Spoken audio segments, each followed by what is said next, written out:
আজকে দেখাবো টায়ারের বিট কী করে কাটতে হয়, কেমন করে ব্লেড সেট করতে হয়, যেটা দাড়ি কাটা ব্লেড সেটা দিয়ে টায়ারের বিট কাটানো হবে। তো কী করে হচ্ছে আপনারা দেখেন ফুল ভিডিও, তাহলে বুঝতে পারবেন আমি কী করে বানাচ্ছি মেশিনটা। আপনারা দেখতে পাচ্ছেন, তাহলে আপনারা নিজে বানাতে পারবেন, নিজে তৈরি করতে পারবেন, তারপর বিট তৈরি করতে পারবেন টায়ারের। তো দেখেন, প্রথমে আমি ব্লেডটাকে খুলে নিয়ে সেট করছি, দেখাবো কিভাবে সেট হচ্ছে।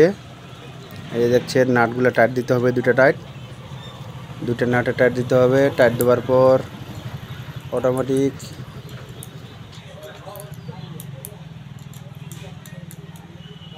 দেখছেন যে নাটগুলো টাইট করে নিলাম। এই যে দেখো, একদম রেডি হয়ে গেছে। এইভাবে আপনারা তৈরি করবেন। এই যে দাড়ি কাটার ব্লেড দিয়ে তৈরি হলো টায়ার কাটা মেশিন ম্যানুয়াল। আপনারাও বাড়িতে তৈরি করতে পারবেন, দোকানে তৈরি করে বিট বানিয়ে আপনারা পয়সা কামাতে পারবেন। দেখেন, যদি ভিডিওটা ভালো লাগে অবশ্যই সাবস্ক্রাইব করবেন।